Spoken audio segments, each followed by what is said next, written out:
Hey guys, welcome back to another episode of The Surfer's Journey.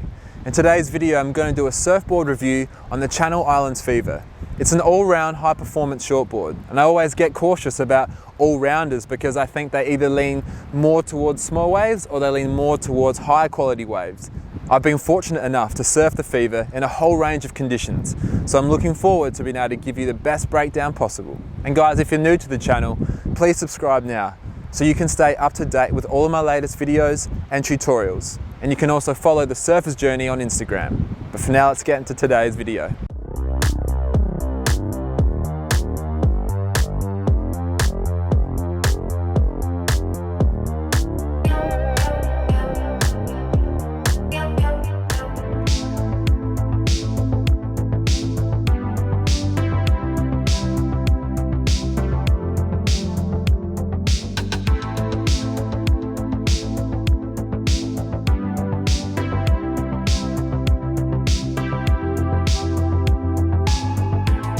For me, in the waves that I surf most of the time, I'm surfing 2 to 3 foot pretty average waves, and that's why I choose to surf a high performance fish, because I feel like that goes really well in those kind of conditions.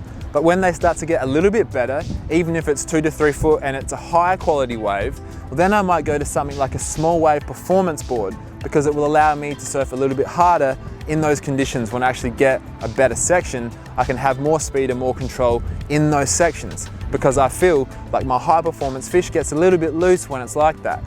But then when the conditions get even bigger and better again, and my small wave performance board starts to feel a little bit loose, well, that's when I would look at something like the Fever, a high performance shortboard, but it's dialed down just a little bit. It's not super knifey, but it's more knifey than my small wave performance board. So let's have a look at how this board went for me.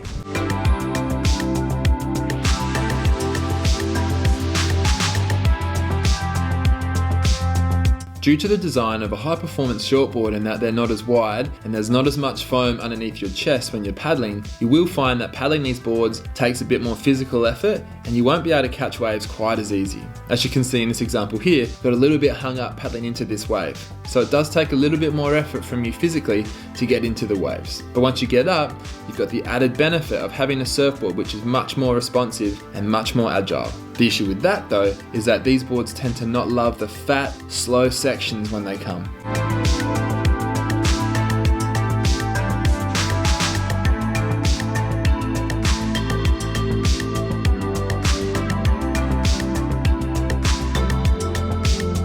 But the kind of sections this board does love are sections like this. You can see we've got a good section with a lot of speed. That's exactly where these boards come into their own. They allow you to push harder with more speed in more critical sections without any sort of worry of sliding out. They're fast and they're very, very responsive underneath your feet.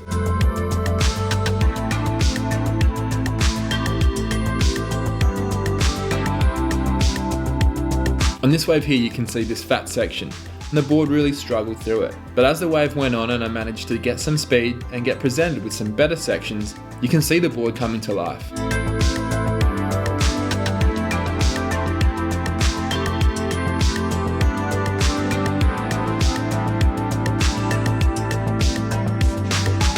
High performance boards are built to control speed rather than help you generate speed. And as you can see on this wave, as the sections got more critical and I had more speed, the board looked better and better. If we have a look at this wave here, you can see this first section was quite fat. The board once again didn't love it. But as the wave continued and once again the sections got better, the board allowed me to push harder and do more.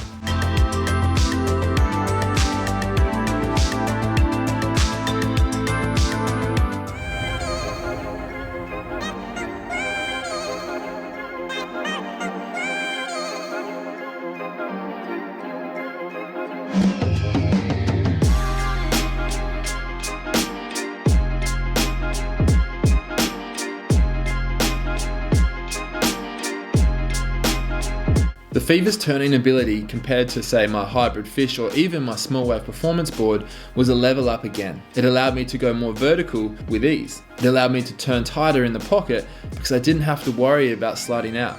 But if I did want to slide out, well, I had that option as well, and that was something I really liked.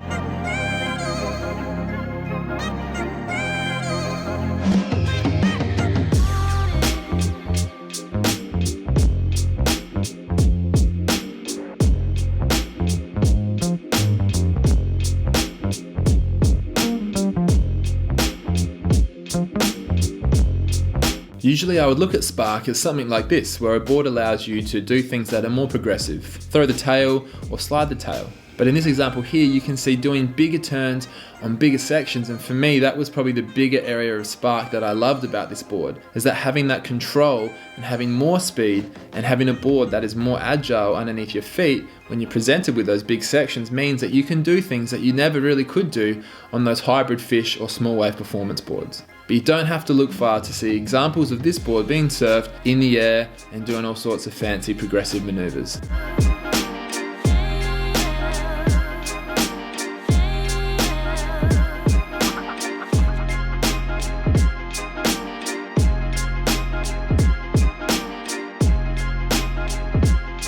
So to wrap it up, on the right day, the Fever would be my board of choice, in waves that are a little bit bigger and high quality. And the reason for that is that this board is going to allow me to push harder with more speed and drive and control in those bigger, more critical sections. The catch to having a board that allows all of those things though, is that it isn't very forgiving. So if you do any sort of mistake or you put your weight where you shouldn't or anything like that, then you will pay for it. And as I said, there's a price to be paid again when it comes to paddling.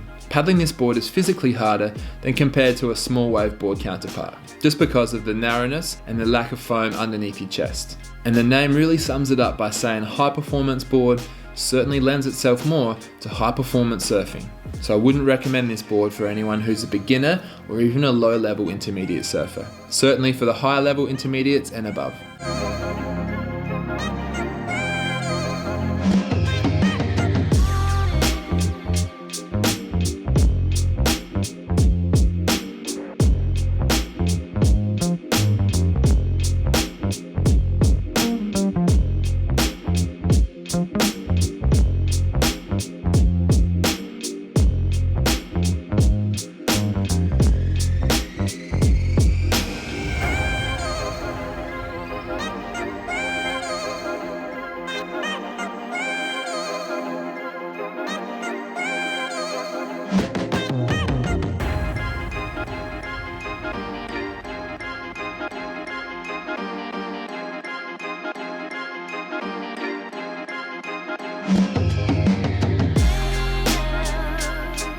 Guys, thanks for watching the video today. I hope that if you've been looking at a high performance shortboard or an all-rounder, the Channel Islands Fever is a great choice. I personally really liked it. I did feel like it lent more towards high performance surfing and high performance waves. So I would certainly keep that in mind if you're looking at buying this board. Remember to like the channel and comment below to let me know what other videos you'd like to see. Thanks guys, I'll catch you in the water. The Surfer's Journey now has a range of apparel available, from beanies to t-shirts to hats and coffee cups. For more information on how you can place your order, email thesurfersjourney@gmail.com.